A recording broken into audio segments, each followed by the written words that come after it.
কলকাতা শহরে সল্টলেক অত্যন্তই গুরুত্বপূর্ণ একটি জায়গা এবং অত্যন্ত গুরুত্বপূর্ণ একটি বিধানসভা কেন্দ্র, যেখানে তৃণমূল কংগ্রেসের প্রার্থী সুজিত বসু এবং অন্যদিকে বিজেপির প্রার্থী ডক্টর শরদত্ত মুখোপাধ্যায়। এবার লড়াই কিন্তু হচ্ছে একেবারে টাফ ফাইট। তবে এখানকার সাধারণ মানুষ তারা কি বলছে, কে এবার জিতবে, কি বলবে? অবশ্যই ডক্টরবাবু জিতবেন। আর আমি এমন একজন যে বিএলের কাজ করেছি, আমরা বাড়ি বাড়ি গেছি, তাই আমি আরও বেশি ভালো করে ডাইরেক্টলি লোকেদের মন মেজাজ বুঝতে পেরেছি, একটা আন্দাজ করতে পেরেছি ওদের সঙ্গে কথা বলে। তাই অবশ্যই ডাক্তারবাবু জিতবেন। দাদা বললেন শরদত্ত মুখোপাধ্যায় জিতবে, আমি জানবো সুজিত বসু কেন নয়? কেন এই 15 বছর সুজিত বোস আমাদের সল্টলেকের জন্য কিছুই করেনি। কেন আজকে যদি ভালো কাজ করতেন তাহলে আজকে আর ইডির ডাক পেতেন না। আপনার কাছে জানবো যে সুজিত বসু না শরদত্ত? শরদত্ত মুখোপাধ্যায় ডক্টরবাবু এখানে আছে, উনি যেভাবে সংযোগ করছে মানুষের সাথে।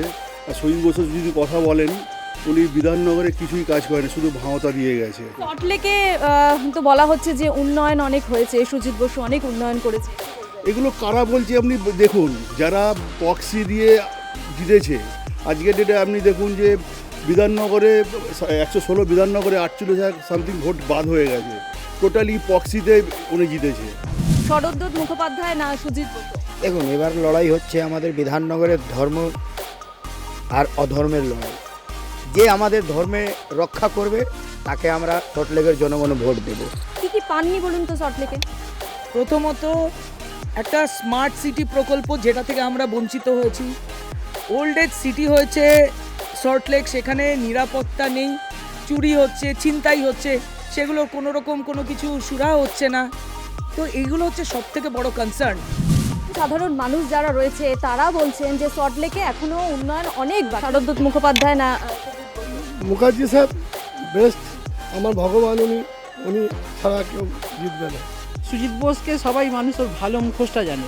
যদি ওর আসল মুখোশটা দেখতে হয় দপ্তরে চলুন, ঘরে ঘরে দেখবেন শাহজাহান তৈরি করে রেখে দিয়েছে। তাহলে এক্ষেত্রে দাঁড়িয়ে এবার তো ইলেকশন কমিশন যথেষ্ট করা। এখানে পুরোপুরি অধর্মের রাজ্য চলছে, আমরা তার পরিবর্তন চাই। শরদত্ত মুখোপাধ্যায় একজন যথেষ্ট শিক্ষিত এবং তার সমাজের প্রতি যে কন্ট্রিবিউশন, সেটা যারা ওনাকে চেনেন তারা সবাই জানেন। কি মনে হচ্ছে, টেক্কা দিতে পারবে? টাফ লড়াই হবে?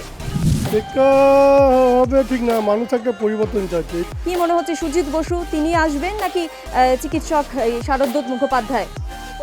এক কথায় বলতে গেলে আমরা সাধারণ নাগরিক তো এখানকার, আমরা প্রত্যেকে পরিবর্তন চাই। আমি যতজনের সঙ্গে কথা বললাম সল্টলেকের স্থানীয় বাসিন্দা, যাদের সাথে কথা বললাম, তারা চাইছে পরিবর্তন হোক।